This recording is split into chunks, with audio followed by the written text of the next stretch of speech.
Hello, this is Rachel. This video is going to be about Purim, and it's the last feast, I promise. We're going to go on to different things after this, but we've already gone through the 7 required feasts, and then we went through Hanukkah, and now we're going to go through Purim. And these all feasts are feasts that the Jews still keep. So this one is an awesome story. You'll love it. It's about the book of Esther. It's only 9 chapters, so you can read the book of Esther in one sitting and enjoy this fabulous story that God has in the Bible. So let me give you a background about what's going on here. You know, the Jewish people were taken captive by Nebuchadnezzar of Babylon. He came and he destroyed Israel. He burned it to the ground. He destroyed the temple, and he took the Jewish people exile into Babylon. And this was ordained by God, and they were being punished for not celebrating Sabbath for 70 years. So there are 70 years in exile. So after they went to exile, and everybody had to go, Nehemiah, Ezra, Zechariah, Daniel, everybody was there. Nebuchadnezzar died, okay? And then his grandson took over, and then, or his son took over, then his grandson took over, which is Belshazzar. Now, if you remember the story of Belshazzar, that's the one where Daniel had to interpret the writing on the wall, because God wrote a message on the wall, and Darius couldn't understand it. Daniel told him what it was, and it was about his demise. Belshazzar was drinking wine out of the holy vessels of the temple that Nebuchadnezzar had stolen. So this is forbidden. So that night he died. God struck him down. So Daniel predicted that after Belshazzar then was Cyrus, and he was the king of Persia, and God put him there, and God named him by name in this story. Isaiah and Daniel both record Cyrus 200 years before he became king. They named him by name. And let me show you. Isaiah 44, verse 28. Who says of Cyrus, he is my shepherd and will accomplish all that I please? He will say of Jerusalem, let it be rebuilt, and of the temple, let its foundations be laid. Chapter 45, this is what the Lord says to his anointed, to Cyrus, whose right hand I take a hold of, to subdue the nations before him. I summon you by name and bestow on you a title of honor, though you do not acknowledge me. Verse 13, I will raise up Cyrus in righteousness. He will rebuild my city and set my exiles free, but not for a price or reward, says the Lord Almighty. 3 years after Cyrus became king of Persia, he let the Jews go back and rebuild their temple, and he gave them enough money to go and rebuild. It says right here, but not for a price or reward. They didn't have to pay a price to go. Babylon paid them. A miracle from God. So there were, very noble, Ezra and Nehemiah, they went back to rebuild the temple, all the nobles, but everybody didn't go back. There was nothing to go back to. Israel had been destroyed. It's burned to the ground. It was surrounded by enemies. There wasn't even a temple. So the people going back were going back with a purpose, and that was to rebuild the temple and the foundation and the walls of Jerusalem. But not everybody went back, because it's you have to be able to build a city, build a house, find food and water. So many of the young Jews were born in Persia. That's all they know is Persia. They have jobs there. They have families there. They're being treated as equals. They can practice their own traditions. They're not being forced to do anything. So a lot of the Jews chose to stay in Persia. Mordecai and Ezra were 2 of those people who stayed in Persia. So this story in Esther happens after Cyrus had let them go, and some of the Jews went back to rebuild the temple. Some of them stayed, and then Cyrus died. King Xerxes had rule over the world after him, and so and his name is also Ahasuerus. So whatever your translation says, that's him, King Xerxes. So that's where we start in Esther 1, is King Xerxes is king.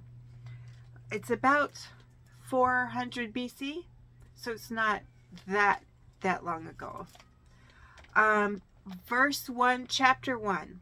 This is what happened during the time of Xerxes, the Xerxes who ruled over the world.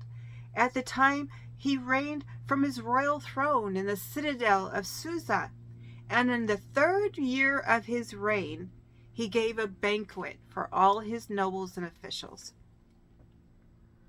The military leaders of Persia and Media, the princes, were all invited to this 6-month party. 180 days. The king is showing off his new kingdom. He's bragging of everything that he has. He believes that he's God. All these kings believe that they're God. And he was showing off his wealth to everyone. It says, for a full 180 days, he displayed the vast wealth of his kingdom and the splendor and glory of his majesty. When these days were over, the king gave a banquet lasting 7 days in the enclosed garden of the king's palace for all the people, from the least to the greatest, who were in the citadel of Susa. The garden had hangings of white and blue linen, fastened with cords of white linen and purple material to silver rings on marble pillars. There were couches of gold and silver on mosaic pavement of porphyry and marble and mother of pearl and other costly stones. Wine was served in goblets of gold, each one with a different design. And the royal wine was abundant, in keeping with the king's liberality. By the king's command, each guest was allowed to drink with no exceptions. And so here we have a party going on for 6 months. Everybody's drunk. Queen Vashti is also having a banquet for the women in the palace on her own time for 7 days. And so after the 7 days, after the 6 months and after the 7 days of the banquet, King Xerxes is drunk. And he asks his eunuchs to go get Queen Vashti and have her come before his friends naked, only wearing her crown, to show off her beauty to all his drunk friends. Well, guess what? Queen Vashti refused. And so you can't refuse a king. She was never allowed to see the king again. She was deposed. And there was an order given out to every woman in the whole world that they must bow down to their husbands, and nobody can say no to their husbands. So this is all planned by God, that Cyrus took over Persia and let the people go. Xerxes came in demand, and God replaced the queen because he has other things in mind. And so here we go, chapter 2. Now, I want you to read Esther because I'm leaving out a lot of stuff, and this is a great story. And so it's kind of like watching a movie when you could read the book and you get more information, because I don't have all the time to read the whole thing, but I'm giving you the highlights. And so chapter 2, later, after these things, King Xerxes' fury had subsided, and he remembered Vashti. Now, it says after these things. That's because he went to war with the Greeks. Alexander the Great is already on the move, and he's conquering the world, and Xerxes is having to go and fight him. Well, he had gone to fight him for years, and he came back a loser. He lost the battle. He's broke, doesn't have any money. He's weary, he's tired, he's angry, and he doesn't have a queen. So he tells his eunuchs, what are we going to do? I don't even have a queen. So his advisors tell him, go through all of the land and find the most beautiful women and bring them all to the palace, and we'll have a harem, and we'll give them beauty treatments, and we'll have them come into the king one at a time to see which one the king wants to be queen. Okay? So Esther, little, humble, young, beautiful Esther, a Jewish young girl, she was taken into the harem. And I'll tell you, Mordecai was afraid for her. You know, parents, this always happens in those days, and the parents, they don't obviously want their daughters to go, but there's nothing they can do about it. So what did Mordecai do? He went to the palace gates and he stayed there and to watch over Esther and make sure that she was okay and to find out what was going on with her. So day after day after day, Mordecai was walking back and forth in front of the palace gates, looking out for Esther. He eventually got a job there, standing in front of the gate. So there we have Esther going into the harem in the 12th year of King Xerxes. Now, years have gone by, and so there's been wars that he's had to go to. Okay, let me back up. I've got to back up. I missed a most important part. So let's start at chapter 3, verse 1. After these events, again, King Xerxes honored Haman, an Agagite, elevating him and giving him a seat of honor higher than all of the other nobles. All the royal officials at the king's gate knelt down and paid honor to Haman, for the king had commanded this concerning him. But Mordecai would not kneel down or pay him honor. First of all, the Jewish people are allowed to perform the customs of the land that they're exiled to in order to save their lives. The only thing they're not allowed to do is bow down to another god, and that is something that Mordecai would not do. Another thing, it is very unusual for a king to have the people bowing down to somebody else other than himself. And so this is the great love or attachment that he had with Haman. Satan was behind the works. Haman is a picture of Satan. And he even had the king's signet ring. So anything that Haman said would happen. And so this is what happened. Then the royal the royal officials at the king's gate asked Mordecai, "Why do you disobey the king's command?" Day after day they spoke to him, but he refused to comply. Therefore, they told Haman about it to see whether Mordecai's behavior would be tolerated, for he had told them that he was a Jew. When Haman saw that Mordecai would not kneel down and pay him honor, he was enraged. Yet having learned who Mordecai's people were, he scorned the idea of just killing Mordecai himself. Instead, Haman looked for a way to destroy all of Mordecai's people, the Jews, throughout the kingdom of Xerxes, the whole entire known world. He wanted to extinguish the Jews. In the 12th month of King Xerxes, in that first month, the month of Nisan, the pur, that is the lot, was cast in the presence of Haman to select a day in a month, and the lot fell on the 12th month of Adar. A few things. First of all, God controls the dice. You know, we've talked about before how the Jewish people will be able to talk to God through lots, you know, either the stones on the priest's shoulders or they have dice, and God determines what happens to them so that they get their answers. These pagan nations, they don't do it looking for God's advice. They do it based on luck and chance. But the Jewish people are there, and so God still has his eye on these dice. And what happened?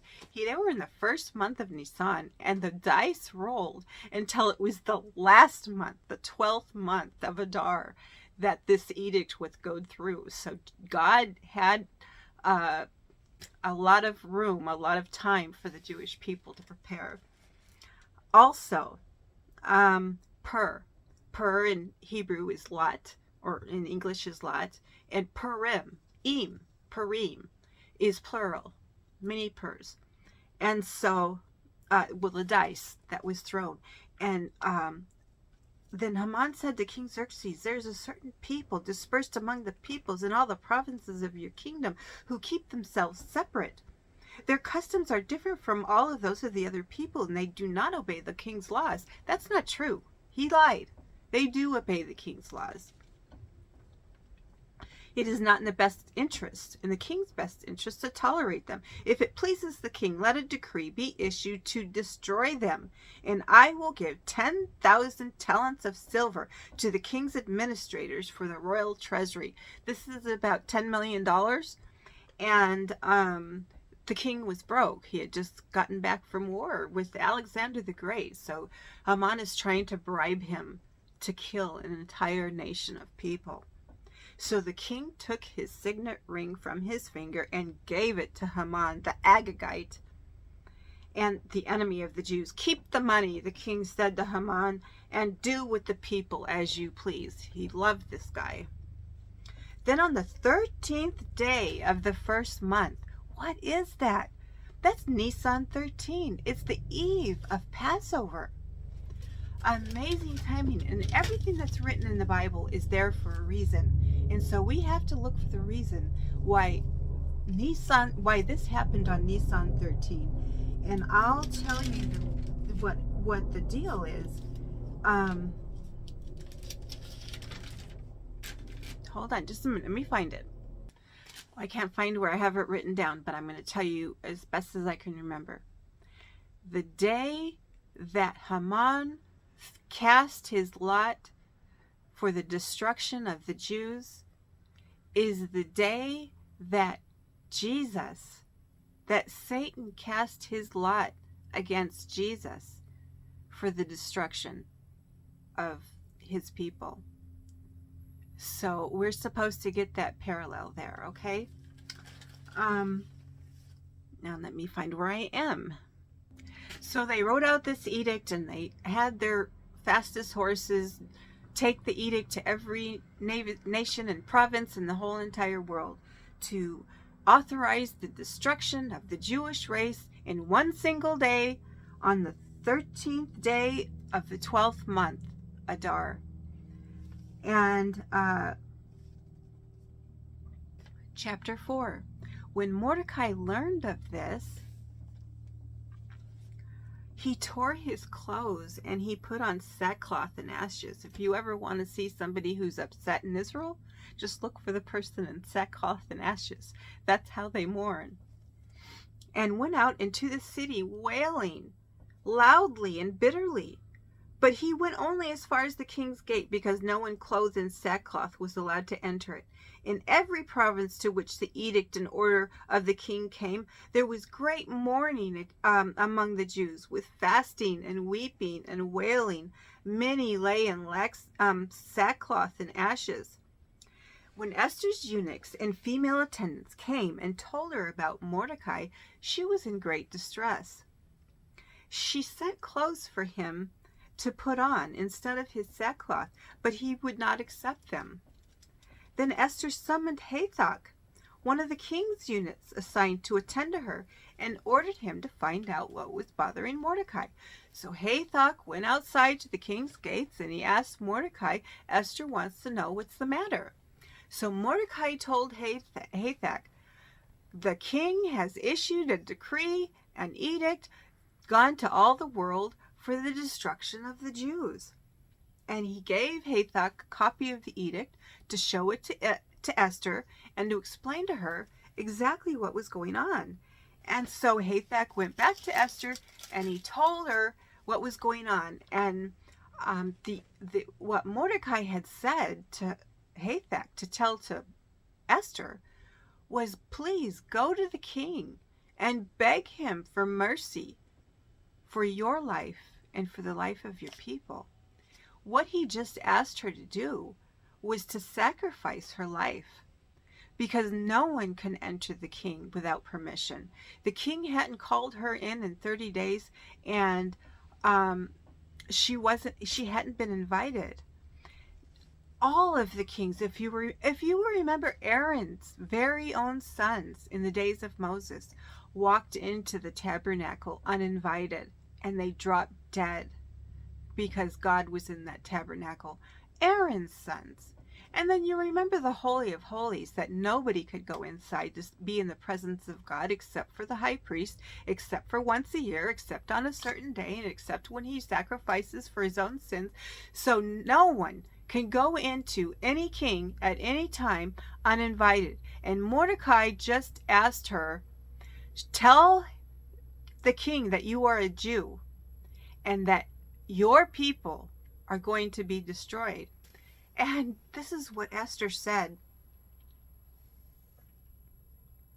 All the king's officials and the people of the royal provinces know that for any man or woman who approaches the king in the inner court without being summoned, the king has but one law, that they be put to death, unless the king extends the gold scepter to them and spares their lives. But 30 days have passed since I was called to go to the king. When Esther's words were reported to Mordecai, he sent back this answer. Now this is the key verses to the whole book. And this is what we need to take from this story. Excuse me. When do not think that because you are in the king's house, you alone of all the Jews will escape. He's saying you're going to die too. For if you remain silent at this time, relief and deliverance for the Jews will arise from another place, but you and your father's family will perish. And who knows but that you have come to your royal position for such a time as this? Who knows whether each of us have been put in the place that we are for such a time as this? And don't think that if you fail to do your calling before God, that God's plans will ever be canceled. God's plans will prevail, whether you want to participate or not. You can be a part of it and receive glory, or you can step aside. It will happen anyway, and you will die. Or you will suffer the consequences, or you won't be part of the story, or you won't get the glory of what has happened. Just like Hanukkah. You know, I always say, if Antiochus had succeeded in extinguishing the Jews, there would have been no Christmas, there would have been no Jesus. But of course, God's plans will prevail, regardless whether the Maccabees stood against Antiochus. However, the Maccabees would not have been remembered. They would have died with everybody else, and somebody else would have risen in their place, because God's plans will prevail. So when we're asked to do something, when you feel like you're called to do something, step out in faith, and you will see the magic, the miracles, the wonders of God. And so then Esther sent this reply to Mordecai. Go, gather all the Jews who are in Susa and fast for me. Do not eat or drink for 3 days, day or night. I and my attendants will fast as you do. When this is done, I will go to the king, even though it is against the law. And if I perish, I perish. This one young, wonderful little Jewish girl is so brave and courageous. And she's the heroine of the story. So Mordecai went away and carried out all of Esther's instructions. So chapter 5, we're on the 3rd day. On the 3rd day, Esther put on her royal robes and stood in the inner court of the palace in front of the king's hall. You know, when the priests would go into the Holy of Holies, they would put on their royal robes for the king. When the people would go into the tabernacle in Moses' day, they would put on their priestly garments. When Jesus shed his earthly tent, he rose to heaven and put on his priestly garments. and sat at the right hand of God. So Esther, wearing a robe, when he saw the queen standing, when he saw Queen Esther standing in the court, he was pleased with her and held out to her the gold scepter that was in his hand. Only God. Only God. And let me tell you the point of this scripture. Jesus is our scepter. The scepter is always down. We are now always welcome in the presence of God the King. We can come boldly to the throne of grace. When Jesus was crucified, that curtain in front of the Holy Holies ripped in half, and now it is open to whoever wants to enter. No more do you have to sacrifice to enter to reach the presence of God. Jesus' crucifixion took care of that.